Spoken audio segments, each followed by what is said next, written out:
Hello everyone, welcome back to my channel. My name is Zach, and today we're looking at some stuff regarding Octagon Comms, talking with Dan, the co-founder of Ecomi, and some others. Really interesting conversation. It actually just comes off the conversation with Kevin Rose, which should have been uploaded by now. Having said that, enjoy the video. Thank you, thanks. So everyone, let me move to the panel discussion here. We've got some great experts, as Kevin just said. We've got Azar Ahmed, the head of digital at Octagon, which is all sports marketing, obviously a place to play with NFTs. We've got Marion Coltai-Levine, the president of film and content and marketing at Rogers & Cowan PMK, which is all about entertainment and culture. And we've got Dan Crothers, the COO and co-founder of VeVe, which is an app-based marketplace for premium licensed digital content. And Dan, the first question for you, can you go a little bit into VeVe and why you created it in the first place? Yeah, absolutely. Let's go. VeVe really comes from a background of collectors and of collecting. And as I was going to mentioned, say, I love his background. Like, that's dope. Is there anything here that we haven't seen before? I think no. You Trying to find those Easter eggs. Blockchain and NFTs is a perfect use case for digital collectibles. So really, our mission 3 years ago, when we started this business, no one even knew what an NFT was, or really what blockchain was. And our mission was to create a product that you didn't have to have any technical information or technical know-how to be able to buy these digital assets. And the whole premise behind VeVe is bringing, your favorite brands like Star Trek, Back to the Future, Batman, Superman, to collectors and to fans in an entirely new way. Oz, one question for you. A lot of people asked in advance of the panel, is this a short-lived type of thing, or is this going to continue for the next 5 or 10 years? What is your thoughts on that? Yeah, I mean, it's always hard to fortune tell, but I do think the underlying technologies of blockchain and digital sort of merchandising are here to stay. There's a lot to be said about the proof of concept, sort of early adopter things that Kevin mentioned, and I know Dan, you mentioned as well, is like there's a lot of things in the space that are still kind of very version 1.0, and I think things will evolve. The type of content, the types of value, the types of collectibles that are out there will fundamentally change over the next few years, but the concept of digital ownership, I think, is here to stay. Marion, question for you. I'm curious, do you see this changing the creator economy? Oh, you're on mute. It wouldn't be a Zoom call without someone being on mute. Right, exactly, sorry. I think that what it does is it continues to give creators more control over their destiny. And I think that, as Kevin said, the art and commerce meeting together is a really valuable asset. And the evolution that we're seeing with content in general has changed so much. And so for the creators, this is a huge opportunity to hold on to their rights. And it is also one asset in their arsenal, I think, overall. Dan, can you actually, I want to build off of that, this question of the creators, one, having a little more control, but also retaining the rights.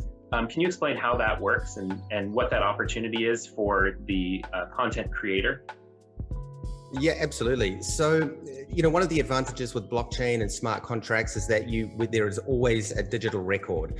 And let's just, I like to use the example of Supreme, the skateboard clothing company, where you have lines of people outside of the door, they buy a t-shirt, and then that immediately goes on eBay and sells for, 5, 10x.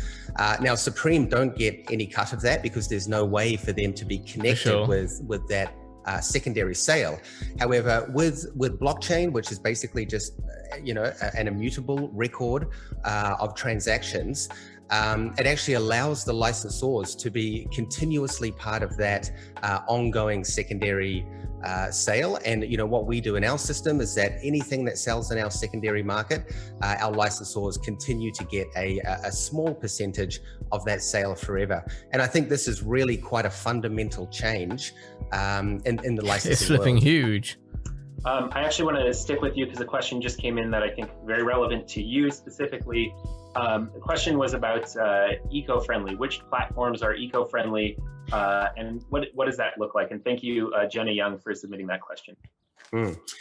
Well, I guess there's a lot of sort of negativity around Ethereum at the moment, just purely because of the way that works, where effectively the what are called miners on the blockchain, they compete for the transaction, and every time that they compete, they uses energy. So any blockchain that where you have miners competing for a To be very clear, if it's not already obvious, that is Vimeo, not myself. transaction, As far as the glitching, are generally not as eco-friendly. However, there are a lot of blockchains out there now, and I'd just like to say straight up that there is a whole range of eco-friendly options in the blockchain space. And so really you want to look for a chain that does not have these miners competing for transactions, where they just have one flat fee. The transaction gets distributed to one particular miner or one particular node. And because of that, the energy usage is significantly lower. And I'm talking like 99% lower.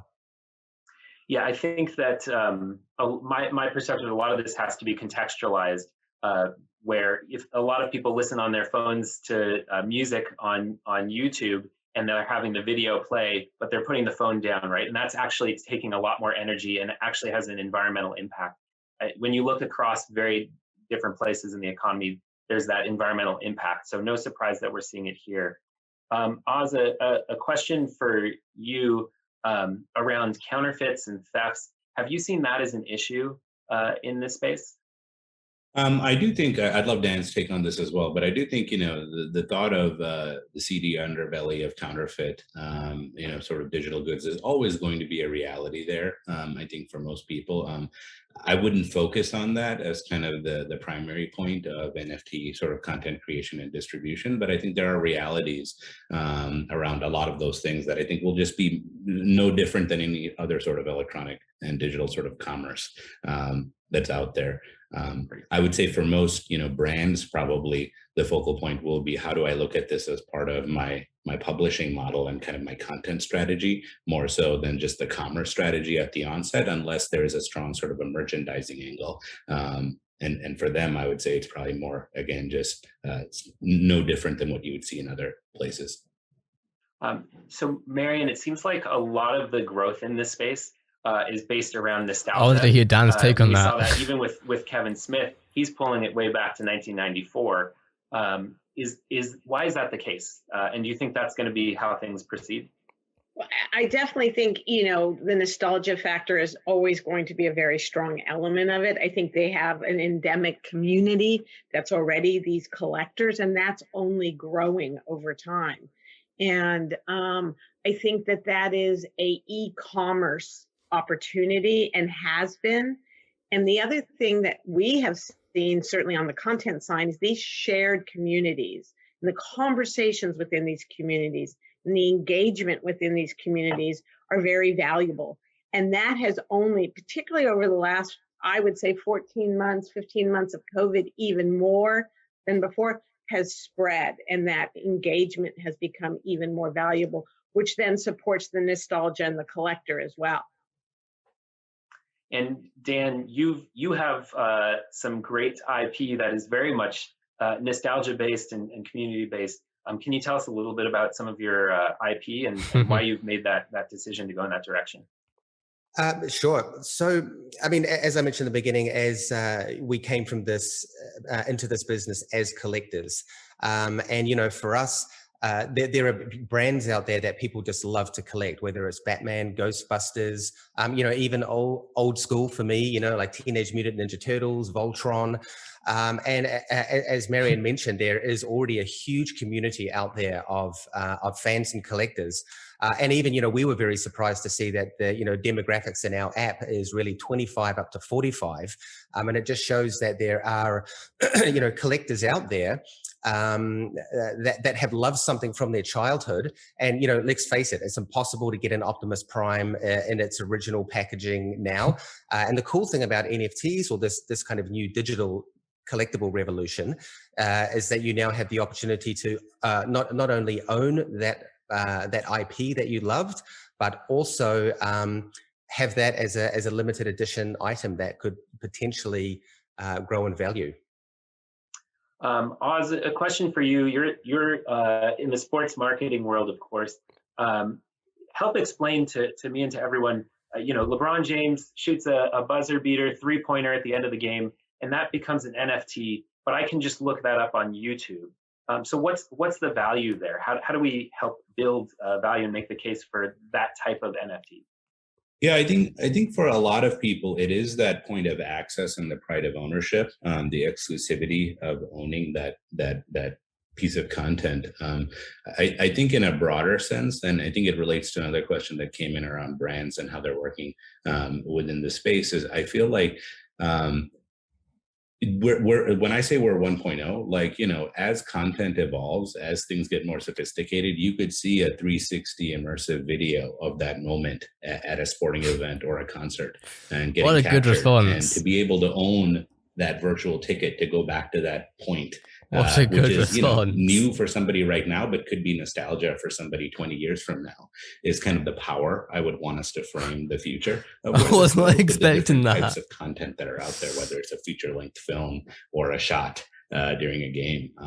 What that value is will be different for different people, but there's so many opportunities there around that. I love that. And Marion, mine just went same straight to the question, practicality of the technology that will be available with this. That's ridiculous. Entertainment. The world seems to be changing a lot, and we heard a bit from Kevin earlier. How are you seeing entertainment kind of flipped on its head with NFTs? Well, again, this goes back to ownership and the collectible. And I think that these creators are finding ways to create a level of ownership. The other thing is this is about their storytelling. And part of what's happening with the NFTs, and again, these are all one element as part of an overall campaign. And I think that's the other essential part to remember in this world, is that the NFT, from a marketing standpoint, from a creator standpoint, is a moment and something that they add to their overall campaigns of integration. And many filmmakers, many television, everyone's looking for these iconic moments. And I think Kevin's reference to Mallrats is really important, because Mallrats was not successful in the traditional ways when it came out. Mallrats has become successful.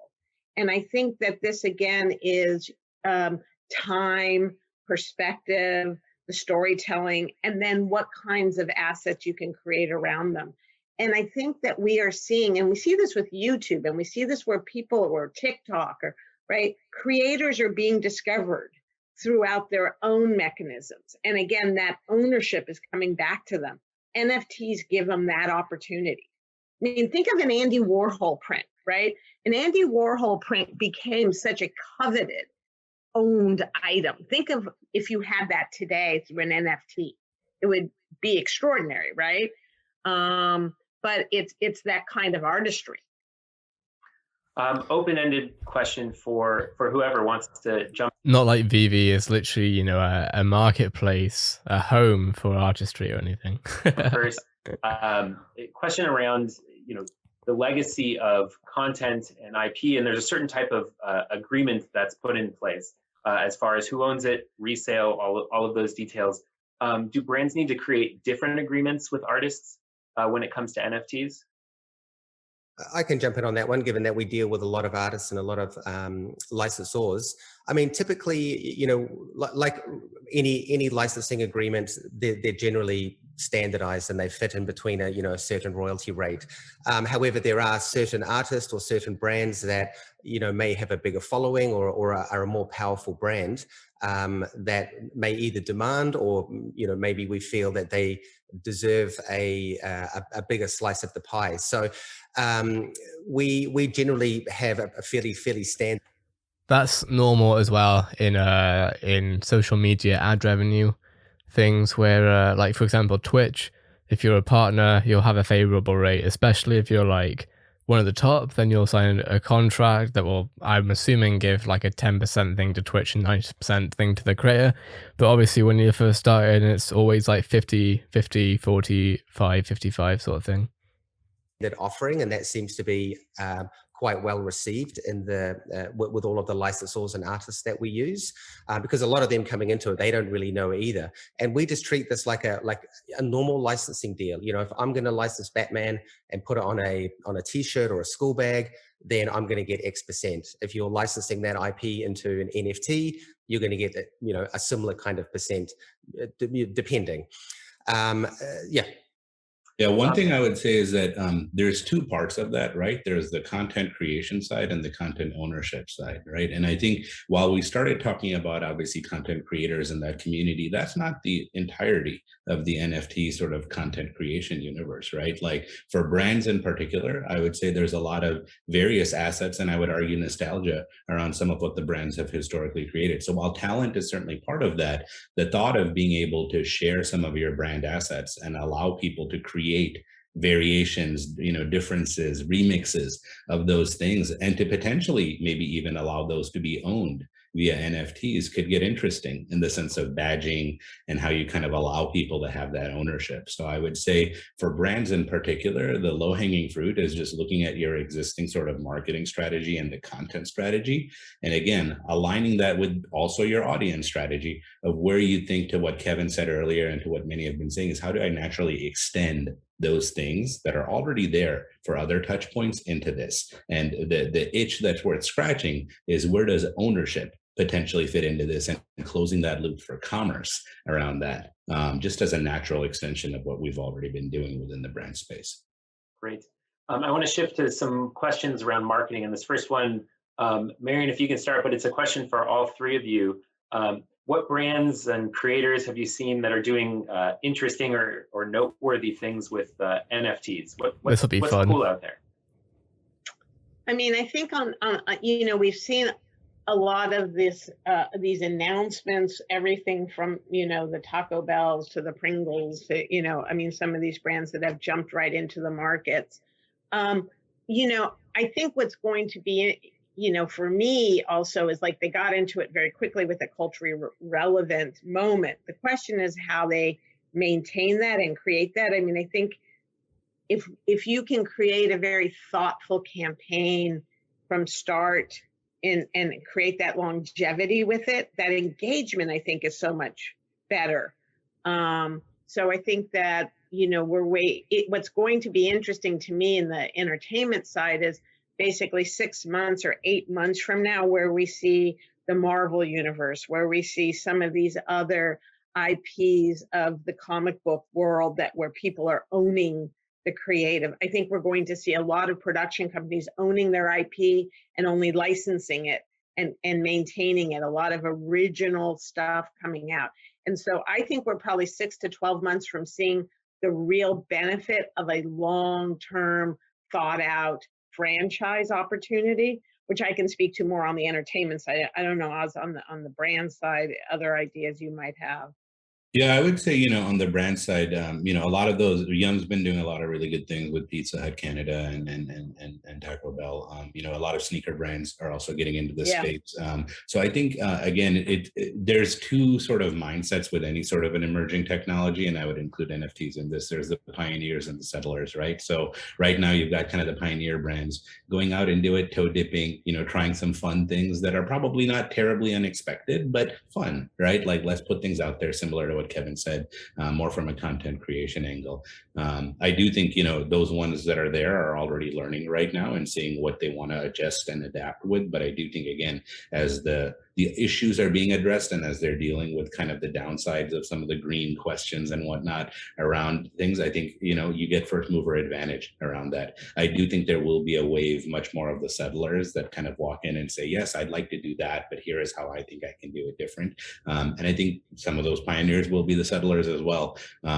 But, you know, I'd say it's probably more of establishing the nostalgia today. That will be that thing, like who wants that slice of the Pizza Hut pizza?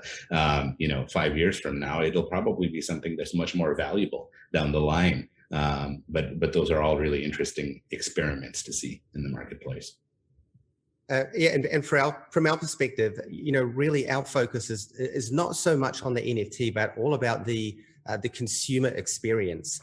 Because at the end of the day, you know, I can go out to any of these NFT marketplaces and I can buy a picture of whatever, and then I can store it in my wallet. But you know what? Where is the excitement in that for a consumer, for the end user? And that's one of the reasons that we build a huge range of features around what you can do with that NFT in a similar way that you would in the collectible space. You know, I've got my bear bricks behind me here. You know, I can do the same thing in our environment. It's, you know, I think it really is quite important to look beyond like just issuing an NFT and making sure that that is actually fun and it has some enjoyment for the user, because It being ultimately a fun product, that is what's going to get attention. That's what's going to get social coverage, and you know, potentially that's what's going to increase the value of it. One question that came in through the chat, apologies because it's very long, so I'm going to try to summarize it here. From Marion, you know, this one is around music and the music industry, but the idea that can we think of NFTs as a way to almost buy shares into an artist? And I suppose you could extend that to all sorts of other areas as well. I mean, in essence, right, that's what Kevin's doing, right? Kevin is giving the opportunity. It's not just music, but any kind of content. And I think it is like buying. You could potentially buy shares into that collective, right? And then, Dan, as you said, you're creating that experience, right, of a group of people. And like Kevin said, we're doing this for another film project. It is a little Willy Wonka golden ticket like, so that there is a group that have tickets, and then there is a group that have the golden tickets. And you can create that golden ticket moment for a short period of time, for a location, for this, that creates that excitement and creates that experience. So yes, you can. And then what happens, right, is you create another community within a community. And that, you know, from a marketing standpoint, right, we're looking for that engagement every step of the way. And then if you can, you know, assign a value to that engagement, that is someone has personally, then that only elevates it, right? So we're looking at all of those incarnations. And to be honest, we're trying a lot of things so we can create our own case studies. Again, going back to what Kevin said, to see what has marketing ramifications and what actually has financial ramifications. You know, they're not mutually exclusive, but they're not always mutually entwined. Yes. Oz, you wanted to say something? Yeah, I would just say, you know, there is a big piece of this that's worth addressing, which is just what is our audience, right? And I think when you start talking about the audience, absolutely, we've been talking about collectors. But again, you know, are those your super fans? Are those people that are just maybe vested in a financial interest of owning something and watching it appreciate more from a financial angle? Are they people that are just playing? And the answer is probably all of the above, right? So I think what we'll start to see again as we continue to see the space evolve is what is the right sort of a mix for, you know, brands and consumers around what these pieces of these access points are. And essentially that's what you're owning, right? Is it access for me as a super fan to have the potential of participating deeper in something that I care deeply about? Or is it something that's just kind of, hey, there's something that I'm just offering up as part of a merch strategy, maybe for a brand, and just kind of distribute it in kind of that distribution fashion. All of it is interesting and potentially relevant for a brand. Let me put my Mad Men hat on for a second. Should we be thinking of opportunities like saying, you know, this classic Coca-Cola commercial is something that we could turn into an NFT? Or should we be focusing more on modern types of things, doing something, bringing a new movie to the marketplace? I would say if there's an audience out there for, you know, the retro, which, I mean, let's face it, retro is still hugely popular, then absolutely. I mean, even some of our products that we sell, you know, they are statues that people were collecting, you know, back in the 90s, back in the 80s. And as I mentioned, you know, there are even brands like, you know, Teenage Mutant Ninja Turtles. Obviously, they're still around today, but I absolutely believe that there is the opportunity to go back and, you know, use these retro items that fans still covet. Great. And Dan, one question that came through in the chat a lot was this question of where do we begin? A lot just at the phase of like, what platform? Where do we go? Maybe you can speak to that. Well, shameless plug. You can come to me, and I'll help you out. But I think really the main thing that you want to consider is your audience. And a lot of the platforms out there are still inherently crypto focused. And while that technology is becoming easier and more digestible for consumers, there is still quite a barrier to entry. So, and you want to make sure that it is something that your users can participate in, and they are going to enjoy it, and they're not going to get confused by what's going on. And that's why we are seeing more platforms come out now that, while they are like our platform, while they are blockchain based and there is NFTs in the background, the user is basically just clicking buy now and purchasing it the same way as they would do with an in-app purchase. So I would say that's the number one side of things. It needs to be easy and accessible for your audience. I think you really just need to look at all of the platforms out there and just think, does my audience know what Ethereum is? Can they go and buy Ethereum? Do they have a wallet, and do they know how to spend it, and do they know how to protect their NFT? I think that's probably one of the big questions to ask. Yeah, I would just say in plain English, like what you need to probably break it down to is, what is digital ownership, right? Like, what does that mean for the content that I'm putting out there? Who would find that valuable? And at the end of the day, whether it's nostalgia and obviously the complications therein from a talent and rights issues from the 70s. Like, I'm not going to pretend to understand that world, but there's probably a lot to figure out there. But then also, with new content, if you were to reframe that as a TikTok angle, and you were to create an entirely new campaign and allow ownership as a facet of that, that's what I would really look at, is what would be valuable from that perspective, whether it be past content or the new nostalgia that you're building today. Great. Let's do an around the horn. We'll go Marian, Dan, and then Oz. If there's what's that one thing that you've learned that you feel like as marketers we should all know? I mean, I would say for me, it's been such an interesting process, and what Dan boiled it down to, and is that we always address who that audience is that we're trying to reach, where the story is that as marketing communications people we are going to, and what is the simplest way to get there. And if we can make it, because lots of people are talking about it, if we can define those three verticals, then we're able to, say, okay, let's move forward to the next. But the simplicity of it is, we say this about buying tickets to movies all the time, or to downloading, pay-per-view or anything like that.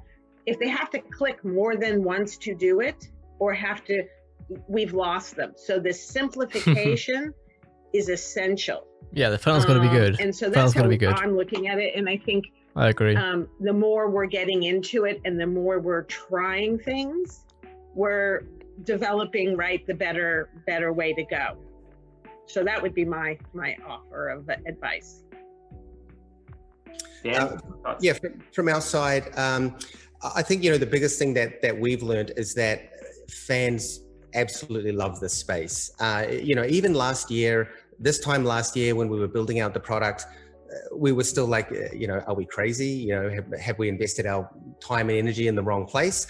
But the reality is that people can now collect, directly from the palm of their hand, no matter where they are, and they can get those items that typically they might need to go to something like Comic-Con. And sorry, I don't mean to be so collector focused. That's just our kind of area. You'd normally need to go to a special event or know someone to get access to those products. And that's, one of the big advantages to users is that I can be sitting in my home collecting that, number one Batman. And it just makes it very, very accessible for audiences. Yeah, I would say that for most marketers and brands, I think what NFT is forcing is another dimension on what is content that's worthy of people hunting, right? Like, what is the thing that they would really want to own? And I think, it's hard when you kind of look inward through that lens, and it does blend that art and commerce together. To what Kevin said is, I would argue a lot of collectibles end up being junk, right? And a lot of NFTs would likely be things that are just out there and maybe not going anywhere. But what does this new method of distribution and ownership mean for things that you feel are actually valuable and worthy of people owning? I love it. And just very briefly, my takeaways, certainly there's opportunity from geek culture, bragging rights, building the community perspective. Clearly, there's opportunity for creators in this space with royalties and just a new way to reach consumers. And there really is a larger opportunity as marketers for all of us, because we do live in this attention economy. And it seems like this is a great way to get out there. So with that, I want to hand it back to Mark here for a brief close. And if we could throw up the screen as well, Will, the slide for this. But Mark, I'll hand it over to you. Yeah, no, I want to thank our panelists and Kevin for a great conversation. I think one of the most important things for brands and agencies is how to stay culturally relevant.